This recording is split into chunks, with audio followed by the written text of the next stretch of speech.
I'm Donald Capparella. I'm one of the founders of the festival, the only remaining founder, I guess. After 28, 29 years, we fight about whether it's 28 or 29, but there's no year zero, so I guess it's 28.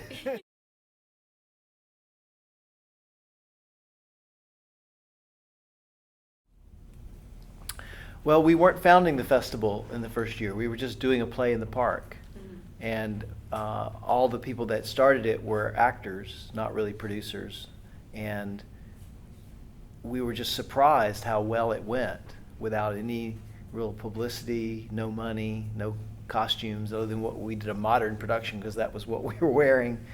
And we also looked around, and in the audience, we saw very different audience makeup than we saw in the other plays that we did locally. Lots more families, lots more people sort of, coming to a play that wouldn't otherwise come to any play the whole year, and that was really kind of cool. So when we did the second year, Pericles, which is a play that almost nobody ever does from Shakespeare, even that went really well. And then a lot of the people who started the festival moved away, and there was like 3 of us left. And then we got Denice involved, and that's really when I think the festival got started, because that's when I decided I was going to raise money, because we were all professional actors, but we weren't being paid for this the first 2 years. And I decided I would try to raise some money, and I think we got paid $50-$60 that first year, right?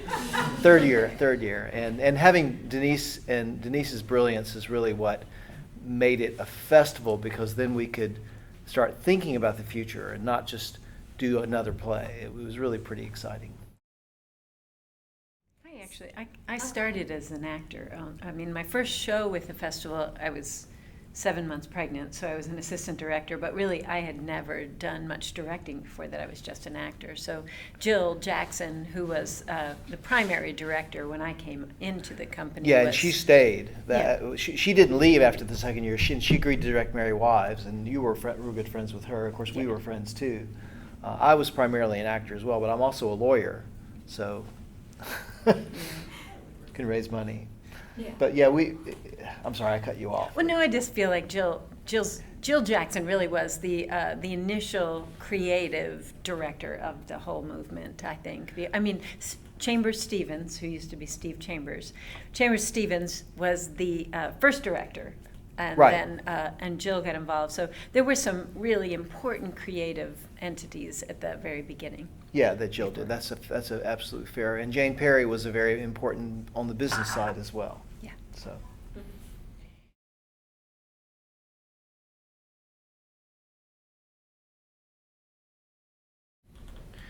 Well, when we started paying a living wage to actors, I'm not sure what year that was.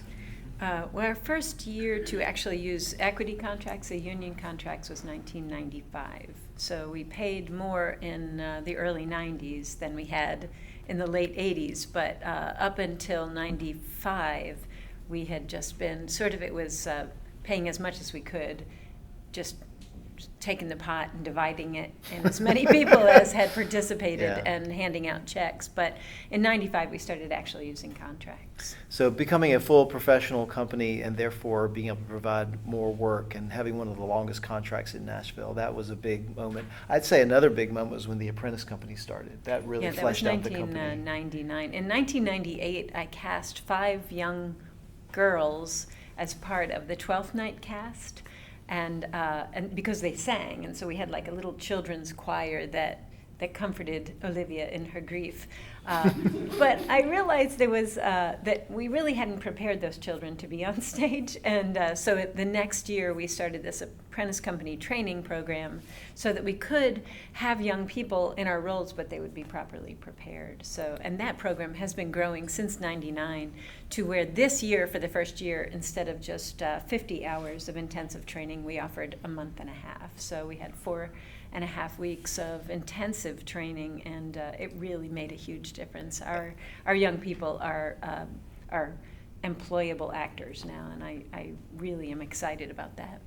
Yeah, so 99, that's 17 years of an Apprentice Company, and that means we can double the size of the cast. And because they're so well trained by Denice and her staff, they're indistinguishable from the professionals on stage. So that's huge.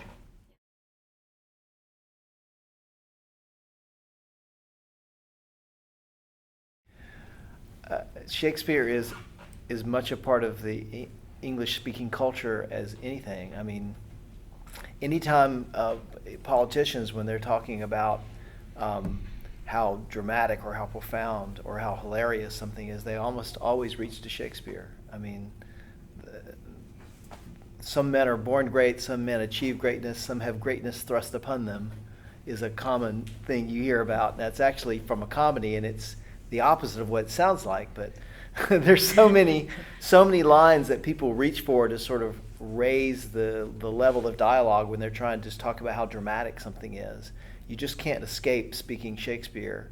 Your salad days, yeah. All of those, and because it's quoted and read, it needs to be performed. It was written to be performed. Those plays were, so it's really important to continue to perform them, because they are plays to be played by players in playhouses. It's play, and when we make it too like it is the complete works of William Shakespeare, but really it's all about the plays, and so. I know that a transformation happens for people when they go from just having read Shakespeare to actually seeing it performed, and that's our mission, is to keep it alive and breathing and kicking and punching. And we're becoming such a visual culture, a television driven, and those awful little screens, that just shrink everything down. Imagine watching, Star Wars on some screen that big, hearing these people speak for the last hour and hearing how beautifully they speak, I don't think it's an accident that all these people have a relationship with theater. And theater is what keeps language and being articulate alive. And the idea that we would eventually, in 100 years, only talk the way you would on TV or speak in emojis and lose all this amazing language. So Shakespeare keeps it elevated and keeps it fun. And how many times, it's fun to be in a conversation at a party or friends and hear somebody being witty. And Shakespeare keeps that okay and fun.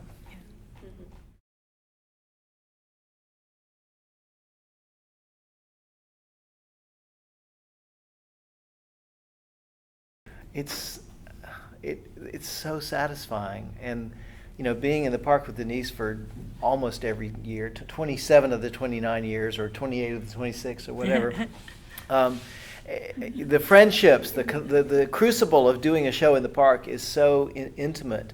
But for me, having been involved from the very beginning, it feels like my oldest child. I mean, and to see it flourishing so well in 6 weeks now in the park with 2 shows, and we're going to Franklin in the winter, it's become a Nashville thing. And when I came to Nashville, it didn't even exist.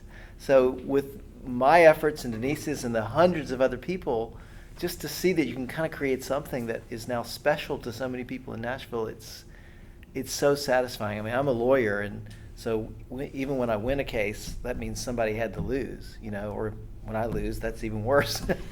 but here, everybody wins. So this is my creative, thing to the festival. I don't act or direct anymore. I don't do anything creative with the festival anymore, other than raise money, which is an awfully creative thing to try and do. But I still take such satisfaction in being involved on the periphery of all the creative stuff. It's really, really amazing experience.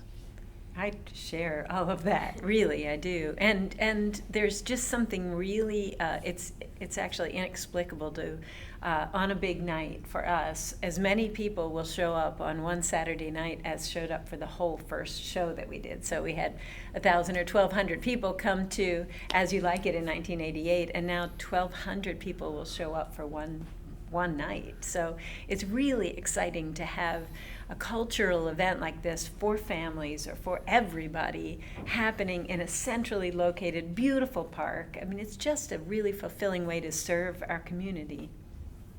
And all those families that bring their kids, and because it's a donation event, so you don't have to pay any more than you want to, people take a chance with their 5-year-old. And if they get through half the show and go home, I'm happy with that. That's fine. And it's it just lowers the stakes and makes it easy and culturally acceptable. I mean, my kids are 25 and 21 now, but they grew up. Shakespeare is just a story, just like any other story. It's not something scary or irreverent or something you'd be reverent about. So So many of those, not just our children, but children that are now growing up and bringing their own children to the park, because over 28 years Yeah. or 29 years, now people who have looked me in the eye and say, Shakespeare in the Park is my first memory. I remember sitting on a blanket and looking up and seeing the play, and that's like when they were 3 or 4 years old. So it's so exciting then, they bring their 3 or 4, I can't even talk about this. It's so moving to me, but they put their little blankets out and their children are there just like they were. And that's what, when he says it's a Nashville thing, that is, well, and I guess I was just born to community service, and this is what I do to serve the world. Donald's always teased me about trying to make the world a better place, but I really believe in it. I believe that if we can stimulate one child's imagination, that child might go on to create something that will make the world a better place. So. My son, when he was 4, he's 25 now, was watching her in well, actually both of us in Midsummer Night's Dream, because I was in that show too, and he's watching the play with my wife, and he says, "Mermaid on a dolphin's back," to his mother. He's listening that well, and that image struck him, a mermaid on a dolphin's back. So he lives in Ann Arbor, but he comes in always to see the show. He won't miss it.